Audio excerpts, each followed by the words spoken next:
भोंदू मनोहर मामाला मांजरीत गावबंदी करण्यात आली आहे। पुण्याच्या मांजरीत येण्यास गावकऱ्यांनी बंदी घातली आहे। मांजरीत भक्ताच्या घरी मनोहरचा दरबार भरत होता। मनोहर मामा विरोधात मांजरीचे गावकरी आक्रमक झाले। स्वतःला बाळू मामाचा अवतार म्हणवणाऱ्या मनोहर भोसलेला सोलापूर पोलिसांनी अटक करतात पुण्यातील मांजरी ग्रामस्थांनी त्याला गावबंदी जाहीर करून टाकली आहे। गेली काही वर्ष हा भोंदू मांजरीत येऊनच राहत होता। तिकडच्या घावटे वस्ती भागातील एक लोकल भक्ताच्या बंगल्यात तो नियमित दरबार भरवत असे। मांजरीतला तोच बंगला 24 तास न शोधून काढलाय। त्यावेळी राष्ट्रवादीचे प्रदेश उपाध्यक्ष आणि मांजरीचे ग्रामस्थ सुरेश घुले यांनी या भोंदूला मांजरीत पाय ठेवून देणार नाही असा आक्रमक पवित्रा घेतलाय।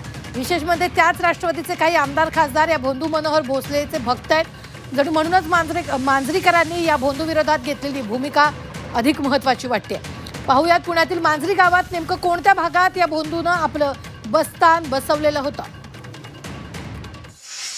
स्वतःला बाळू मामाचा अवतार म्हणून घेणारा मनोहर भोसले उर्फ मामा हडपसरमधील मांजरे गावातील याच कृष्णाई फार्ममध्ये दरबार भरवायचा अलीकडच्या काळात म्हणजे साधारण कोविड नंतर 2021 नंतर याच फार्ममध्ये ही गावटे कंपनी म्हणून आहे, हे सचिन गावटे म्हणून त्यांची प्रॉपर्टी आहे। त्यांचं इकडे बाजूला पेट्रोल पंप आहे आणि इकडेच त्यांची शाळा पण आहे आणि मधी जो बंगला आहे कृष्णाई फार्म, हा बंगला त्यांनी तिथं त्यांना राहायला दिला होता आणि तिथंच हा बाळूमामा आपला दरबार भरवायचा। सगळे VIP भक्त, विशेष करून राजकीय भक्त ही सगळी इथं यायची आपलं फॉर्म भर। मी अगदी अलीकडच्या काळातली माहिती आमची अशी आहे की 2019 साली एका भाजपच्या पदाधिकाऱ्यानं बंडखोरी केली मावळमधनं आणि त्यांनी राष्ट्रवादीतनं फॉर्म भरला आणि ह्याच बाळूमामाने त्याच्या फॉर्मची पूजा केली आणि तो 50,000 निवडून आला। त्यानंतर राष्ट्रवादीचे बरेचसे स्वतःला पुरोगामी म्हणवणारे सगळे आमदार त्याच्या दरबारात अगदी लाईन लावून यायचे अशी आमची खास सूत्रांची माहिती आहे। तिकडे इंद्रप्रस्थ मंगल कार्यालय तो ओपनली मोठा वाढदिवस त्यांनी साजरा केला होता। बरेचसे आमदार पण त्याला आले होते ओंडरी साईडला। म्हणजे थोडक्यात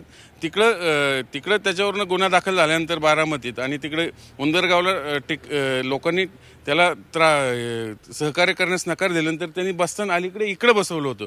त्यामुळं आता तो सध्या गजाआड आहे, पण पुन्हा तो जेलमधून सुटला तर कदाचित पुन्हा बस्तान बसू शकतो। म्हणूनच मांजरेकरांनी भूमिका घेतली इथून पुढं हा भोंदू आमच्या मांजरीत नको। म्हणून आता बघू पोलीस नेमकं काय करतात। व्हिडिओ जर्नलिस्ट नितीन सांडबोरसह चंद्रकांत पुंदे, झी मीडिया, पुणे, मांजरी।